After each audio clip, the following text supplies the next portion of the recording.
DD Tamil நேயர்களுக்கு அன்பு வணக்கம்.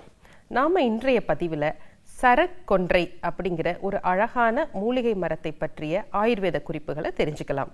சரக்கொன்றை அல்லது கொன்றை அப்படின்னு சொல்லுவாங்க. இந்த மரம் நம்ம வீடுகளுக்கு முற்றத்தில் அழகுக்காக வளர்ப்பதுண்டு. இந்த மரத்தில் இருக்க பூக்கள் பார்த்தீங்கன்னா அப்படியே ஒரு சரம் போல மஞ்சள் நிற பூக்கள் பூத்து கொழுங்கும். இதை கோல்டன் ஷவர் அப்படின்னு ஆங்கிலத்தில் சொல்லுவாங்க. கேரளத்தில் விஷு அப்படிங்கிற நம்மளுடைய புத்தாண்டை வரவேற்பதற்காக இந்த சரக்கொன்றை பூவை ஒரு பிரதானமாக பயன்படுத்துவாங்க. ஒரு மஞ்சள் நிற பூக்கள் அன்று வீட்டை ரொம்ப அழகா அலங்கரிக்கும். சரிங்க, இது ஆயுர்வேத குறிப்புகளை தெரிஞ்சுக்கலாம். ஆயுர்வேதத்தில் எப்பொழுதுமே அதன் சுவையின் அடிப்படையில தான் அதோடைய குணங்களையும் எப்படி நோய் தீர்க்கின்றதையும் நம்ம தெரிஞ்சுக்கலாம். முதல்ல இதோடைய சுவை பார்த்தீங்கன்னா ஒரு இனிப்பு சுவை. செரித்த பிறகும் அது இனிப்பு சுவையாகவே இருக்கும். அதற்கப்புறம் இது பித்தத்தை ரொம்ப நல்லா நமக்கு குறைக்கும், இலகுவானது. சரி, என்னென்ன நோய்க்குன்னு நம்ம பார்த்துடலாம். இந்த பித்தத்தை நல்லா குறைப்பதனால பித்தம் சார்ந்த நோய்களுக்கு இது ஒரு மிகச்சிறந்தது.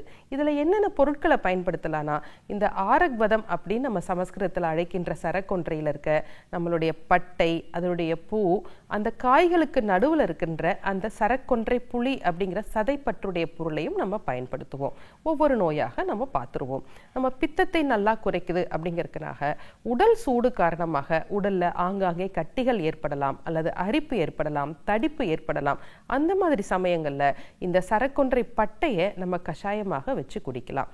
சில சமயத்துல பாத்தீங்கன்னா வெயில் காலத்துல உடல் சூடு அதிகமா இருக்கிறதுனால வியர்வையினால நமக்கு ஃபங்கல் இன்ஃபெக்ஷன் வரும். அப்போ உடல் முழுவதும் அரிப்பு ஏற்படும். அந்த சமயத்திலையும் இதோட இலைகளை கஷாயமாக வச்சு குடிக்கலாம். அதற்கப்புறம் அந்த ஃபங்கல் இன்ஃபெக்ஷன்ல தொற்று அதிகமாக வந்ததுனாலும் இந்த இலைகளை அரைத்து பூசி தேய்த்து குளிக்கும் பொழுது அந்த ஃபங்கல் இன்ஃபெக்ஷன் பெரும்பாலும் கட்டுப்படும். குழந்தைகளுக்கு வயிற்றில் நம்ம கொக்கி புழுக்கள் போன்ற பின்வர்ம்ஸ் அப்படின்னு சொல்லுவோம், அந்த மாதிரி புழுக்கள் இருக்கும் பொழுது இதோடைய இலைகளை அல்லது பட்டையை ஒரு சிறிதளவு எடுத்து காய்ச்சி அந்த கஷாயமாக கொடுக்கும் பொழுது குடற்புழுக்கள், குடற்கிருமிகள் ரொம்ப நல்லா கண்ட்ரோல் ஆகும். நம்ம வீட்டில் வளர்க்கின்ற வளர்ப்பு பிராணிகளாக இருக்கட்டும், ஆடு மாடுகளாக இருக்கட்டும், வேர்ம் இன்ஃபெஸ்டேஷன் சொல்கிற குடற்புழுக்கள் அதிகமாக இருக்கும் பொழுது இந்த சரக்கொன்றை பட்டையோ இலையோ கஷாயம் வைத்து நம்ம கொடுக்கும் பொழுது ஒரு நல்ல பலனை கொடுக்குதுங்க.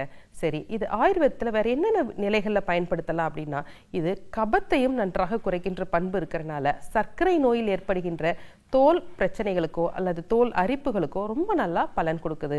சர்க்கரை நோயை கட்டுப்படுத்துவதிலும் இது பெரும் பங்கு வகிக்கிறது. அது மட்டும் இல்லாமல் கல்லீரல்ல கொழுப்பு படிஞ்சு அதனால் ஏற்படுகின்ற உடல் உபாதைகளுக்கு இந்த சரக்கொன்றை ஒரு நல்ல பலனை கொடுக்குது. சரி, இதனுடைய சரக்கொன்றை புளி அப்படின்னு சொல்லுவோம். அந்த காய் நீளமாக பழுத்து இருக்கும் பொழுது அந்த கொட்டைகளுக்கு நடுவில் ஒரு சதைப்பற்றுடைய அமைப்பு, நம்ம வீட்டில் நம்ம புளி பயன்படுத்துகிறோம் இல்லைங்களா, அதே மாதிரி தான் இருக்கும். அது ஒரு மிருதுவானது. இதை நம்மளுடைய வயிற்றை சுத்திகரிப்பதற்காக இந்த சரக்கொன்றை புளியை நம்ம பயன்படுத்தலாம். மிக அதிகமாக பேதியாகாமல் சராசரியாக மிருதுவாக நம்ம வயிற்றை இழக்கக்கூடியது. அதனால மருத்துவத்தில் நிறைய இடங்கள்ல பயன்படுத்துறோம். ஆயுர்வேதத்தில் ஆரக்வதாதி கஷாயம் அப்படிங்கிற ஒரு கஷாயம் இருக்கு. இதை சர்க்கரைக்காகவும் சர்க்கரையினால் ஏற்படுகின்ற புண்களுக்காகவும் அப்புறம் நம்மளுடைய உடம்பில் இருக்கின்ற கழிவுகள் கட்டிகளை கரைப்பதற்காகவும் இந்த கஷாயம் பெருமளவில் பயன்படுது.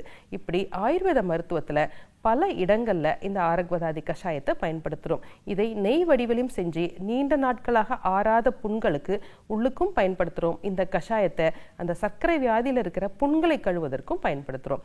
சர்க்கரை வியாதியில் புண்களை நம்ம கழுவ பயன்படுத்தும் பொழுது இதை ரொம்ப ஒரு ஸ்டெரைல் என்வைரன்மெண்ட்ல நம்ம பயன்படுத்தும் பொழுது நல்ல பலனை கொடுக்கிறது.